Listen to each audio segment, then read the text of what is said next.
नमस्कार प्यारे साथियों, स्वागत है आप सभी का एक बार फिर से हमारे YouTube channel Prince education point पर। दोस्तों, आज की इस वीडियो में हम बात करने वाले हैं आरआरबी एनटीपीसी ग्रेजुएट लेवल के आपके ऑनलाइन एप्लीकेशन फॉर्म स्टार्ट हो चुके हैं। आप सभी लोगों को अच्छे से पता होगी। ठीक है भाई, हम इस वीडियो में कंप्लीट तरीके से बात करेंगे कि आपको अपना रजिस्ट्रेशन लेके फॉर्म तक का प्रिंट होने तक का पूरा प्रोसेस किस तरीके से रहता है, किस तरीके से आपको अपना फॉर्म अप्लाई करना है, पूरा प्रोसेस हम इस वीडियो में जानने वाले हैं। तो आप सभी से कहना चाहूंगा, आप लोग वीडियो को कंप्लीट देख लीजिएगा। अगर आप इस वीडियो को कंप्लीट देख लेते हो तो फिर आपको कोई भी अन्य वीडियो देखने की जरूरत नहीं पड़ेगी। तो चलिए दोस्तों, वीडियो को स्टार्ट करते हैं। उससे पहले मैं आप सभी को बताना चाहूंगा, अगर आप इसी तरह की अपडेट पाना चाहते हैं तो आप हमारे यूट्यूब चैनल को सब्सक्राइब करके बेल आइकन बटन भी प्रेस कर लीजिएगा, जिससे कि मैं जब भी कोई आगे वीडियो लेके आऊं तो उसका आपको तुरंत का तुरंत अपडेट मिलता रहे। तो चलिए दोस्तों, वीडियो को स्टार्ट करते हैं बिना देरी। तो जैसा कि दोस्तों आप लोग यहाँ पे चेक कर सकते हैं, आरआरबी एनटीपीसी का आपका न्यू रिक्रूटमेंट नोटिफिकेशन आप लोगों को यहाँ पे दिख रहा होगा। ये आप सभी के सामने आरआरबी एनटीपीसी का न्यू रिक्रूटमेंट नोटिफिकेशन आप सभी के सामने है। तो आप लोग यहाँ पे देख सकते हैं, आरआरबी एनटीपीसी का जो नोटिफिकेशन था वो आपका 13/9/2024 को आ गया था। और इसकी जो फॉर्म भरने की जो डेट आपको यहाँ पे रखी गई है वो आप लोग यहाँ पे देख सकते हैं। फॉर्म जो भरना स्टार्ट हो चुके हैं वो आज से ही आपके एप्लीकेशन फॉर्म स्टार्ट हो चुके हैं। आज है कितना, 14 सितंबर 2024, यानी आज से आप लोग अपने फॉर्म को अप्लाई कर सकते हो। और इसकी जो आपको यहाँ पे आप लोग देख सकते हैं क्लोजिंग डेट जो रखी गई है वो आपकी 13/10/2024 यहाँ पे रखी गई है, यानी 13 अक्टूबर 2024 यहाँ पे रखी गई है। ठीक है भाई, पेमेंट के लिए यहाँ पे एक दिन एक्स्ट्रा दिए गए, 14/9/2024 तक आप इसमें पेमेंट कर सकते हैं। साथ ही फॉर्म भरते टाइम आपसे किसी भी तरह की दिक्कत हो जाती है तो आप इसमें फॉर्म भर सकते हो, यहाँ पे आपका करेक्शन उसका कर सकते हो 16 अक्टूबर से लेकर 25 अक्टूबर 2024 के बीच में। ठीक है, इसमें जो पोस्ट है आप लोग देखिएगा, आपका चीफ कमर्शियल टिकट कम सुपरवाइजर की है आपके। ठीक है, साथ ही आपका स्टेशन मास्टर की पोस्ट है। ठीक है, आप लोग यहाँ पे देख सकते हैं। दूसरा आपके गुड्स ट्रेन मैनेजर की पोस्ट है। आपका जूनियर अकाउंट, आपका कम टाइप असिस्टेंट कम टाइपिस्ट की पोस्ट है। साथ ही आप लोग यहाँ पे देखें तो आपका देखिएगा सीनियर कम क्लर्क कम टाइपिस्ट की पोस्ट है। तो इस तरीके की यहाँ पे आपको पोस्ट आपको देखने को मिल जाती है। इसमें आप लोग यहाँ पे सैलरी वगैरह अच्छे से आप लोग देख सकते हो किस किस पोस्ट के लिए कितनी कितनी पोस्ट है। टोटल अगर मैं पोस्ट के बारे में बात करूं तो 8113 पोस्ट आपको यहाँ पे टोटल रखी गई हैं। साथ ही दोस्तों मैं आप सभी को बताना चाहूंगा, इसके लिए जो क्वालिफिकेशन होनी चाहिए वो आपको ग्रेजुएशन होना कंपलसरी है, यानी कि किसी भी स्ट्रीम से आपने ग्रेजुएट होना कंपलसरी है। इस चीज का आपको ध्यान रखना पड़ेगा, जो कि आप लोग यहाँ पे देख सकते हैं। यहाँ पे अच्छी तरह से लिखा हुआ है, देखिए आप लोग यहाँ पे देख लीजिएगा।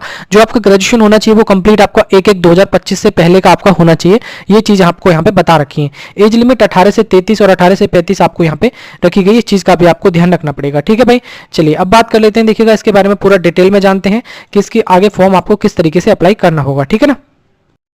तो जैसा कि दोस्तों आप लोग यहाँ पे देख सकते हैं, ये है आपका फॉर्म अप्लाई करने का पोर्टल, जहां से आपको फॉर्म अप्लाई करना है।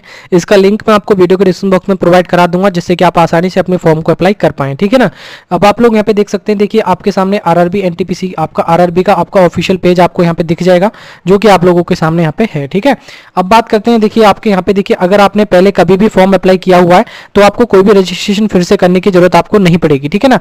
लेकिन अभी तक आपने कभी भी फॉर्म अप्लाई नहीं किया आरआरबी की वेबसाइट पे, तो आपको क्रिएट एन अकाउंट पे क्लिक करना है। अन्यथा अगर आपने मान लो एएलपी के लिए फॉर्म अप्लाई किया है, टेक्नीशियन के अप्लाई किया है, या फिर आपका जो पैरामेडिकल की पोस्ट निकली थी, या फिर आरपीएफ का फॉर्म अप्लाई किया, मींस आरआरबी आपकी आरआरबी की वेबसाइट पे आपने पहले कभी रजिस्ट्रेशन कर दिया है, तो आपको यहाँ पे एक ऑप्शन मिल रहा है। यहाँ पे आप लोग देख सकते हैं ऑलरेडी हैव एन अकाउंट पे क्लिक करना है। और अभी तक आपने आरआरबी की वेबसाइट पर रजिस्ट्रेशन नहीं किया है तो आपको क्रिएट एन अकाउंट पे क्लिक करना पड़ेगा। ठीक है, अगर आपने रजिस्ट्रेशन नहीं किया है तब तो उसको आपको यहाँ पे क्रॉस कर देना है।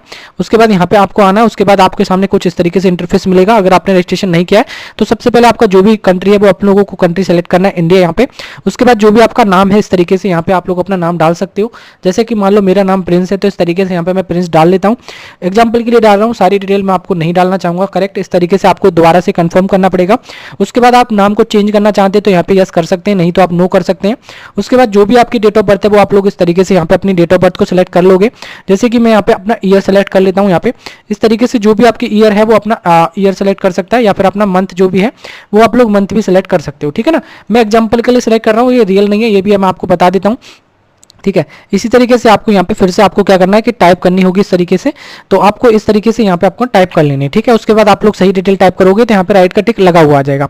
उसके बाद आपका जेंडर जो भी है वो अपना जेंडर सेलेक्ट करेगा, मेल फीमेल जो भी है वो अपना सेलेक्ट कर सकते हैं। ठीक है, उसके बाद आपको क्या करना है कि यहाँ पे आपको क्या करना है कि यहाँ पे अपने पिताजी का नाम जो भी है वो अपने पिताजी का नाम यहाँ पे अपना डाल देना है। ठीक है, उसके बाद आपको पिताजी का नाम यहाँ पे डालने के बाद, जैसे कि मैं यहाँ पे डालता हूँ, तो इसके बाद यहाँ पे फिर से आपको डाल के छोड़ देना है। ठीक है, उसके बाद आपकी माता जी का जो भी नाम है वो माता जी का नाम यहाँ पे डाल देना है। ठीक है, उसके बाद आपको क्या करना है कि यहाँ पे अपने पिताजी का नाम जो भी है वो अपने पिताजी का नाम यहाँ पे डाल देना है। ठीक है, उसके बाद आपको पिताजी का नाम यहाँ पे डालने के बाद, जैसे कि मैं यहाँ पे डालता हूँ, तो इसके बाद यहाँ पे फिर से आपको डाल के छोड़ देना है। ठीक है, उसके बाद आपकी माता जी का जो भी नाम है वो माता जी का डालना है, मैं ऐसे फुल डिटेल नहीं डाल रहा हूँ, इस तरीके से आप लोग यहाँ पे डाल सकते हो, ठीक है। उसके बाद जो भी आपका आधार नंबर है, देखिए आधार नंबर यहाँ पे आपको डालना है, और आधार नंबर डालने के बाद आपको क्या करना है कि वो वेरीफाई करना पड़ेगा, ठीक है। यहाँ पे एक वेरीफाई का ऑप्शन है, आपको आधार नंबर डालना पड़ेगा। और मान लो अगर आपके पास आधार करेक्शन मतलब आधार में कोई दिक्कत है, तो आप लोग आई हैव डू नॉट आधार पे क्लिक करके आप लोग दूसरा आधार, आपको दूसरी डिटेल आप लोग कोई भी ले सकते हो, ठीक है। इस चीज का आपको ध्यान रखना है, ठीक है भाई। जैसे कि आपका मैंने अभी आपको बताया driving licence, passport size photograph, PAN card, vote या फिर कोई भी स्कूल की आईडी, इसमें से आप कोई भी एक चीजें सेलेक्ट कर सकते हो और डॉक्यूमेंट का नंबर डाल सकते हो यहाँ पे। उसके बाद आपका डॉक्यूमेंट की अथॉरिटी क्या है और कहाँ से आपको इशू हुआ है वो, और आपके किस डेट में इशू हुआ है वो आपको डालना पड़ेगा, ठीक है। और अगर आपके पास आधार है तो सिंपली आप अपना आधार यहाँ पे आधार नंबर डाल के उसको वेरीफाई कर लोगे उसके बाद डालने के बाद, ठीक है ना। तो इस चीज का आपको ध्यान रखना पड़ेगा, वेरीफाई पे क्लिक करना पड़ेगा। उसके बाद आपको जो भी आपका ईमेल है वो एड्रेस, ईमेल एड्रेस डालना है, ईमेल आईडी डालनी है, ठीक है। और जनरेट ओटीपी पे क्लिक कर देना। उसके बाद क्या होगा कि एक ओटीपी आएगा, ओटीपी आपको इन कॉलम में डाल देना है। उसके बाद देखिए आपको मोबाइल नंबर जो भी है वो उस कॉलम में आपको अपना मोबाइल नंबर डालना है इस वाले में, और मोबाइल नंबर डालने के बाद जनरेट ओटीपी पे क्लिक करना है और वो ओटीपी भी यहाँ पे डालने के बाद वेरीफाई कर लेना है। उसके बाद कोई भी आपको एक पासवर्ड डालना है, जैसे कि मान लो मेरा कोई भी आप पासवर्ड डाल सकते हैं, जैसे कि मैं यहाँ पे आपका पासवर्ड डाल के दिखा देता हूं, जैसे कि अभी आपको नहीं दिखेगा। आपको क्या करना है, पासवर्ड डालते टाइम आपको क्या करना है कि यहाँ पे आपको सबसे पहले एक तो आपको कम से कम कैपिटल लेटर का ध्यान रखना है और एक कम से कम स्मॉल लेटर होना इसमें कंपलसरी है। साथ कोई भी स्पेशल कैरेक्टर यहाँ पे होना जरूरी है, इस चीज का भी आपको ध्यान रखना है। स्पेशल कैरेक्टर भी होना जरूरी है, इस चीज का भी आपको ध्यान रखना है। जैसे कि आपका नाम हो गया, मान लो मेरा नाम प्रिंस है तो @ करके कुछ भी मैं नंबर डाल देता हूँ, 1 2 3 या एक्स्ट्रा कुछ भी मैं अपना डाल सकता हूँ, ठीक है। तो इस तरीके से यहाँ पे अपना जो पासवर्ड है वो आपको पासवर्ड डालना है। उसके बाद आपको फिर से वो कंफर्म करना पड़ेगा। देन आपको ये जो कैप्चा कोड यहाँ पे दिखा हुआ है 4467, इस तरीके से यहाँ पे जो डाला हुआ है वो डाल के यहाँ पे प्रिव्यू क्रिएट अकाउंट पे क्लिक कर लेना। उसके बाद आपका प्रिव्यू क्रिएट अकाउंट पे क्लिक कर लोगे तो आपका फॉर्म जो कंप्लीट हो जाएगा, ठीक है ना। उसके बाद आपको क्या करना है कि डायरेक्टली आपको फिर से बैक बटन पे जाना और लॉगिन बटन पे आपको चले जाना है, ठीक है। यानी कि यहाँ पे एक ऑप्शन मिलेगा आपको, यहाँ पे अप्लाई बटन पे जैसे आप क्लिक करोगे यहाँ इस वाले ऑप्शन पे अप्लाई पे, उसके बाद आपका अकाउंट बन जाएगा। और जिन भी कैंडिडेट ने पहले रजिस्ट्रेशन मतलब कर लिया तो उनको भी यहीं से आगे फॉर्म करना है कंप्लीट, ठीक है। तो आप लोग यहाँ पे देख सकते हो यहाँ पे ऑलरेडी हैव एन अकाउंट पे आपको क्लिक करना है। उसके बाद जैसे आपका अकाउंट बन चुका है तो यहाँ पे अपना मोबाइल नंबर जो भी है या ईमेल आईडी डाल सकते हैं। उसके बाद आपको क्या करना है कि सेकंड नंबर पे जो आपने पासवर्ड क्रिएट किया है वो पासवर्ड आपको डालना है। अगर मान लो आपके पास पासवर्ड नहीं है और आप अपना पासवर्ड भूल चुके हैं तो उस कंडीशन में फॉरगेट पासवर्ड क्लिक कर सकते हैं। उसके बाद अपना फॉरगेट पासवर्ड भी कर लोगे, प्राप्त है उसे हो जाएगा। उसके बाद नहीं तो आप सिंपली यहाँ पे देख सकते हैं ये जो कैप्चा कोड आपको यहाँ पे दिख रहा है, इस कैप्चा कोड को डाल के देन आप डायरेक्टली लॉगिन बटन पे क्लिक कर सकते हो। तो चलिए मैं इस डिटेल को डाल के आप सभी के सामने लॉगिन करके अभी आपको दिखाता हूँ, ठीक है। उसके बाद कुछ इस तरीके से इंटरफेस आप सभी के सामने खुलेगा जब आप अपना लॉगिन कर लोगे, ठीक है। और उसके बाद यहाँ पे एक ऑप्शन मिलेगा आपको ऑनलाइन एप्लीकेशन का, आपको ऑनलाइन एप्लीकेशन पे क्लिक कर देना, नहीं तो आप यहाँ पे भी क्लिक कर सकते हैं, दोनों जगह में से कहीं पे भी आप क्लिक कर दो। उसके बाद आप सभी के सामने कुछ इस तरीके से इंटरफेस आप सभी के सामने खुलेगा जो कि आप लोग यहाँ पे चेक कर सकते हैं। यहाँ पे आप लोगों को CN05/2024 आपको देखने को मिल जाएगा। यहाँ पे आप नॉन टेक्निकल ग्रेजुएट पोस्ट आप लोग यहाँ पे देख लीजिएगा। और ये जो है 04 है वो अपना पैरामेडिकल वगैरह की पोस्ट थी, पहले से वो अपना चल रही थी, तो उस पर आपको क्लिक नहीं करना। यहाँ पे एक ऑप्शन मिलेगा आपको कि यहाँ पे अपना 05/2024 पे क्लिक करना और आपके एप्लीकेशन फॉर्म 14/9/2024 से स्टार्ट हुए। क्लोजिंग डेट आप लोग देख सकते हैं 13/10/2024 है, ठीक है। तो इस चीज का आपको ध्यान रखना है। उसके बाद यहाँ पे अपना जोन, जिस भी जोन से आप अप्लाई करना चाहते हैं वो अपना जोन आपको सेलेक्ट कर लेना, जो भी जोन आपको ठीक लगे, ठीक है ना। तो इस हिसाब से अपना जोन यहाँ पे सेलेक्ट कर लेना। मान लो मैं यहाँ पे प्रयागराज सेलेक्ट कर लेता हूँ। इस तरीके से आप अदर कोई भी आपको एग्जाम यानी कि जोन आपको सेलेक्ट करना है, जिस भी जोन से आप अप्लाई करना चाहते हैं वो आप लोग कर लीजिएगा, ठीक है। जोन के रिगार्डिंग अगर आपको समझ में कंफ्यूजन है तो मैंने एक अभी वीडियो बनाया है जिसमें मैंने आपको पूरा डिटेल में बताया है कि आपको उसका मतलब पिछले टाइम पे आपका किस किस जोन का कट ऑफ क्या गया था, वो आप लोग देख लीजिएगा। मैं उस वीडियो में आपको पूरा डिटेल में बताया, वीडियो आपको साइड में दिख जाएगा, नहीं तो आप चैनल पे जाके भी देख सकते हो, ठीक है। मान लो आपने जोन सेलेक्ट कर लिया, उसके बाद यहाँ पे आपको एक आई एग्री का टिक कर देना है यहाँ पे, और उसके बाद आपको सिंपली 7 नेक्स्ट पे क्लिक कर देना है। यहाँ पे एक नेक्स्ट बटन है, उस पर आपको क्लिक कर देना होगा, ठीक। उसके बाद दोस्तों कुछ इस तरीके से इंटरफेस आप सभी के सामने खुल के आएगा। जो भी आप अपनी पर्सनल डिटेल डालते हो वो डिटेल आप सभी के सामने आ जाती है जब आपने अपने फॉर्म डिटेल डाली होगी उस टाइम पे, ठीक है। उसके बाद आप लोग यहाँ पे देख सकते हैं कुछ इस तरीके से यहाँ पे मिल जाएगा मैरिटल स्टेट, आप अनमैरिड है मैरिड है वो आप लोग यहाँ पे सेलेक्ट कर सकते हो। उसके बाद आपका जो भी आप मदर टंग लैंग्वेज है आपकी, ठीक है, वो लैंग्वेज आप लोग यहाँ पे सेलेक्ट कर सकते हैं, ठीक है। यानी जो भी आपका रिलीजन है सबसे पहले आप रिलीजन सेलेक्ट करेंगे, उसके बाद आपकी मदर टंग लैंग्वेज क्या है वो आप लोगों को यहाँ पे लैंग्वेज अपनी सेलेक्ट कर लेनी है। मान लो हमारा हिंदी है तो हम हिंदी यहाँ पे सेलेक्ट कर लेते हैं इसके तरीके से, ठीक है। उसके बाद यहाँ पे आपको एग्जाम की लैंग्वेज, आप किस लैंग्वेज में अपना एग्जाम देना चाहते हैं वो लैंग्वेज आपको यहाँ पे सेलेक्ट करनी होगी। मान लो हम हिंदी करना चाहते हैं तो हम हिंदी यहाँ पे कर लेंगे। उसके बाद यहाँ पे आपको एक आइडेंटिफिकेशन मार्क्स आपको डालना है, कोई भी बॉडी पे आपके मोल का निशान, कट का निशान, कोई भी सिंबल है वो आप लोग यहाँ पे डाल सकते हो। जैसे कि इस कैंडिडेट का यहाँ पे डला हुआ है, देख सकते हैं आप लोग, एक cut symbol on left leg, यानी कि इसका जो है आपका यहाँ पे कुछ है तो वो उन्होंने डाल दिया है। उसके बाद यहाँ पे अगर सेकंड आप डालना चाहते हैं डाल सकते हैं, नहीं तो अगर आपके कुछ भी नहीं है तो सिंपली आप नो मार्क्स पे क्लिक करके आगे बढ़ सकते हैं। ठीक है भाई।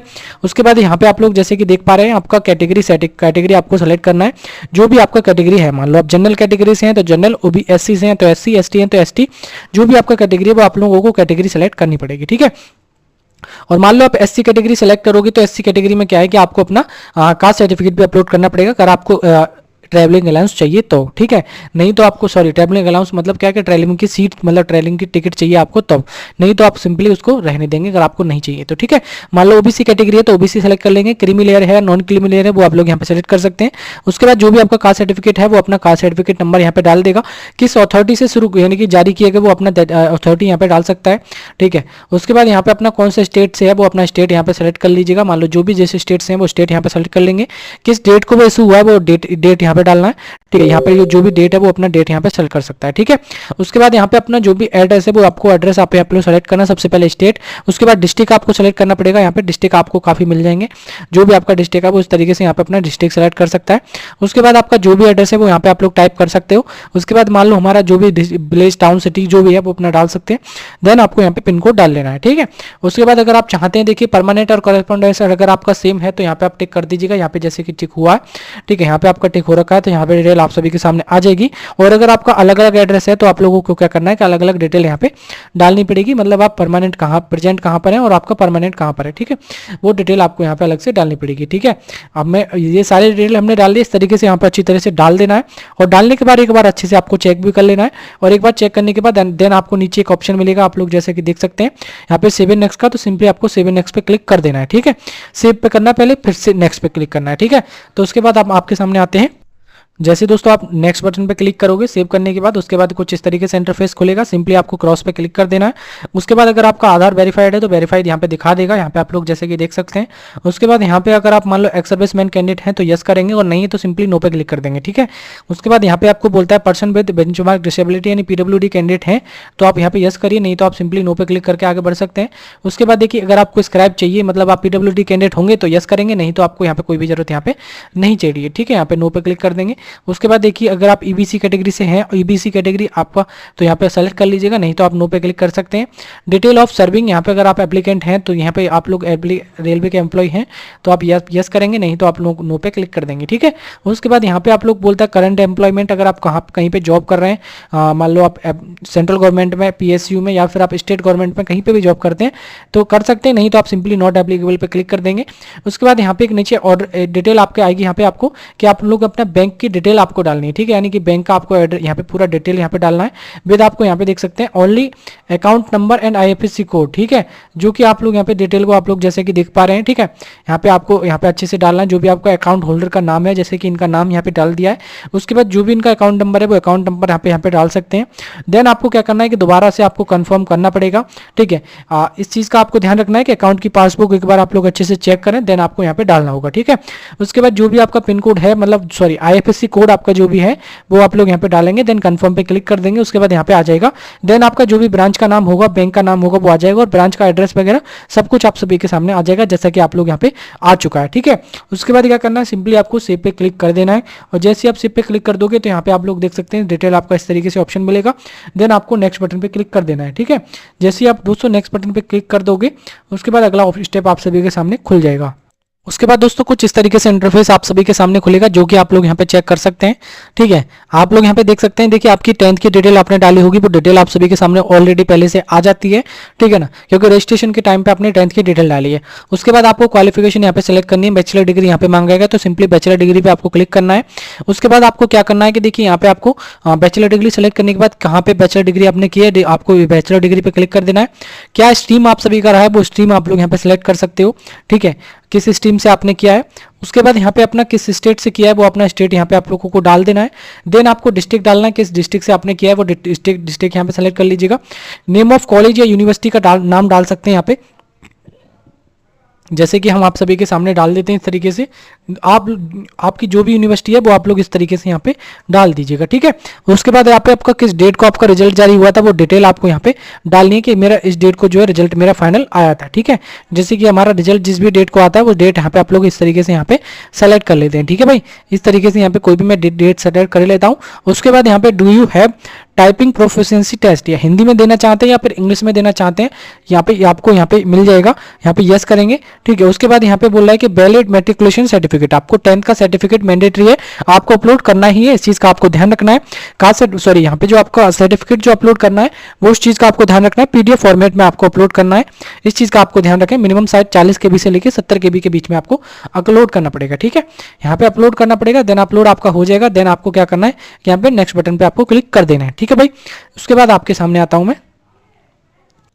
तो उसके बाद दोस्तों कुछ इस तरीके से इंटरफेस खुलेगा। यहाँ पे सिंपली आपको ओके पे क्लिक कर देना है, यहाँ पे क्रॉस पे क्लिक कर देना है, ठीक है। यहाँ पे आपका फोटो वगैरह के मांग रहा है। अगर आपने पहले कभी भी फॉर्म अप्लाई किया है तो आपका फोटो ऑलरेडी पहले यहाँ पे आ जाता है, इस चीज़ का आपको ध्यान रखना है। जैसे कि इनका आ चुका है, ठीक है। अगर आपको दिक्कत आ रही है तो यहाँ पे आप लोग देख सकते हैं 30 KB से लेकर 70 KB के बीच आपको फोटोग्राफ अपलोड करना है। और यहाँ पे जैसे आप चूज फाइल पे क्लिक करेंगे और जहाँ भी आपका फाइल में फोटो है वो आप लोग वहाँ पे सेलेक्ट कर सकते हैं लेके, ठीक है। इस चीज़ का आपको ध्यान रखना है कि व्हाइट बैकग्राउंड आपको नीचे लेना है, इस चीज़ का आपको ध्यान रखना है। और रिसेंट का फोटोग्राफ आप कोई भी अपलोड करना है, ठीक है। इस चीज का आपको ध्यान रखेंगे। उसके बाद यहाँ पे जैसे भी आप सिग्नेचर आप लोग यहाँ पे देख सकते हैं, सिग्नेचर आपको जो भी आपके सिग्नेचर है वो आप लोग यहाँ पे चूज फाइल पे क्लिक करके सिग्नेचर भी अपलोड कर सकते हो। साथ ही इस चीज का आपको ध्यान रखना पड़ेगा कि सिग्नेचर जो है कम से कम 30 KB से लेकर 70 KB के बीच आपके सिग्नेचर होने चाहिए, ठीक है ना। तो इस चीज का आपको ध्यान रखना है। देन आपको यहाँ पे सेव एंड नेक्स्ट पे क्लिक कर देना है, ठीक है। जैसे आप सेव एंड नेक्स्ट पे क्लिक कर दोगे उसके बाद आप लोग देख सकते हैं कुछ इस तरीके से। तो जैसा कि आप दोस्तों इसके बाद कुछ इस तरीके से इंटरफेस खुलेगा जो कि आप लोग यहाँ पे देख सकते हैं। उसके बाद यहाँ पे आप लोग जैसे कि देख पा रहे हैं उन्होंने आरआरबी गुवाहाटी से अप्लाई किया हुआ है। और यहाँ पे आपको एक पोस्ट सिलेक्शन का ऑप्शन मिलेगा यहाँ पे, जिसमें आप लोग जो भी अपना पोस्ट यहाँ पे देना चाहते हैं, ठीक है। जैसे कि मान लो कोई ऐसा कैंडिडेट है जो कि मतलब ट्रेन मैनेजर पहले देना चाहता है, स्टेशन मास्टर पहले देना चाहता है, तो जो भी आप देना चाहते हैं उसको आगे पीछे कर सकते हैं आपके अकॉर्डिंग, ठीक है। जैसे कि मैं आपके सामने दे रहा हूँ यहाँ पे, इस तरीके से यहाँ पे आप कोई भी पोस्ट अपना दे सकते हो और यहाँ पे सारी पोस्ट को अपना सेलेक्ट कर सकते हो, ठीक है। उसके बाद यहाँ पे एक ऑप्शन मिलेगा आपको, आई है, आप यहाँ पे देख सकते हैं, इस तरीके से क्लिक कर देना है। उसके बाद यहाँ पे आई हैव अंडरटेक पे क्लिक कर देना है। देन आपको यहाँ पे आई हैव और डिक्लेयर पे क्लिक कर देना है। उसके बाद आपका जो भी प्लेस है वो अपना प्लेस आप लोग यहाँ पे डाल सकते हो, कहाँ से आप अपना फॉर्म को भर रहे हो, इस तरीके से यहाँ पे अपना फॉर्म को डाल देना है, ठीक है, जो भी आपका फॉर्म है, ठीक है। उसके बाद ध्यान आपको क्या करना है कि आपको उसके बाद यहाँ पे एक आपको प्रीव्यू का ऑप्शन मिलेगा, सिंपली आप प्रीव्यू बटन पे क्लिक कर लोगे उसको, ठीक है ना। देखिए जैसे कि मैं यहाँ पे प्रीव्यू बटन पे क्लिक करता हूँ तो आपको प्रीव्यू बटन पे क्लिक कर देना। अगर आपको किसी भी तरह की दिक्कत लगती है तो आप उसको एडिट कर सकते हैं, और नहीं तो यहाँ पे आई हैव यहाँ पे इसको चेक पे क्लिक करके और आगे आप सबमिट कर सकते हो, ठीक है ना। इस चीज़ का आपको ध्यान रखना पड़ेगा, ठीक है भाई। तो उसके बाद आपको सबमिट करके मैं अभी आपको दिखाता हूँ। तो दोस्तों देख सकते हैं हमने डिटेल को अच्छे से देख लिया। देन आपको यहाँ पे आई हैव चेक पे क्लिक कर देना है। देन आपको सबमिट बटन पे क्लिक करना है, और जैसे आप सबमिट पे क्लिक करोगे तो उसके बाद आपको ओके फिर से आपको सबमिट करना पड़ेगा। दोबारा सब जैसे सबमिट करोगे तो उसके बाद आप सभी के लिए पेमेंट के लिए बोलेगा, आपको यहाँ पे पे नाउ पे क्लिक कर देना है। पे विद जैसे भी आप करना चाहते हैं यहाँ पे आप लोग पे क्लिक कर देंगे। देन आप जैसे आप पे पे क्लिक करेंगे तो क्या होगा कि आपके पे डिटेल पे वो ले जाएगा, जैसे आप चाहते हैं उसके बाद अपना उस तरीके से आप लोग पेमेंट कर सकते हो। पेमेंट के लिए काफी ऑप्शन आप सभी के यहाँ पे मिलते हैं, तो उन ऑप्शन से आप पेमेंट यहाँ पे कर सकते हो, जैसे कि HDFC से, PayYUG कार्ड से, या फिर आप चाहते हैं तो UPI से भी आप पेमेंट कर सकते हो, कार्ड से करना चाहते हैं, ठीक है। तो जैसे आपकी सुविधा हो इस तरीके से यहाँ पे मान लो आप कार्ड से करना चाहते हैं तो यहाँ पे कार्ड का नंबर डालेंगे, अकाउंट होल्डर नेम डालेंगे, देन आपको एक्सपायरी डेट डालना है और CVV डालने के बाद पे नाउ पे क्लिक करना है। देन आपके पास OTP आएगा, और OTP डालने के बाद क्या होगा कि आपका जो है पेमेंट सक्सेसफुल हो जाएगा। फिर से आपको कुछ भी करने की जरूरत नहीं है। जैसे आपका पेमेंट सक्सेसफुल हो जाता है तो आपको फिर से अपना ID पे बैक आ जाना है, वो ऑटोमेटिक रिडायरेक्ट कर देगा, ठीक है। जैसे आपका वो रिडायरेक्ट कर देता है तो उसके बाद कुछ इस तरीके से इंटरफेस आप सभी के सामने खुलेगा। उसके बाद कुछ इस तरीके से आपको बैक आ जाना। बैक आने के बाद आपको एप्लीकेशन हिस्ट्री में जाना है। एप्लीकेशन हिस्ट्री में जाने के बाद क्या होगा कि यहाँ पे एक ऑप्शन मिलेगा, जैसे कि अभी हमने पेमेंट नहीं किया है, वेरीफाई नहीं किया है, पेमेंट कर देंगे तो यहाँ पे पे नाउ पे वेरीफाई आ जाएगा। देन आपको क्या होगा यहाँ पे एक एप्लीकेशन व्यू का ऑप्शन मिलेगा। जैसे आप एप्लीकेशन व्यू पे क्लिक करोगे तो आपका एप्लीकेशन फॉर्म कंप्लीट आ जाएगा। फिलहाल ये इसलिए नहीं आ रहा है क्योंकि हमने अभी पेमेंट नहीं किया है, ठीक है ना। तो इस तरीके से कंप्लीट आप तरीके से फॉर्म भर सकते हो, और जो भी आपने फॉर्म भरे होगे उसकी डिटेल पे आप सभी के सामने आ जाएगी। तो आई होप आपको क्लियर तरीके से समझ में आ गया होगा कि आपको RRB NTPC ग्रेजुएट लेवल का आपको फॉर्म किस तरीके से फिलअप करना था। आप सभी के लिए क्लियर समझ में आ गया तो दोस्तों प्लीज वीडियो को लाइक कर दीजिएगा, शेयर अपने यार दोस्तों में कर सकते हैं, और इसी तरह की वीडियो पाने के लिए आप हमारे YouTube चैनल को सब्सक्राइब करके बेल आइकन बटन भी प्रेस कर लीजिएगा। चलिए दोस्तों बाकी मिलते हैं किसी नेक्स्ट वीडियो में, तब तक के लिए जय हिंद एंड वंदे मातरम।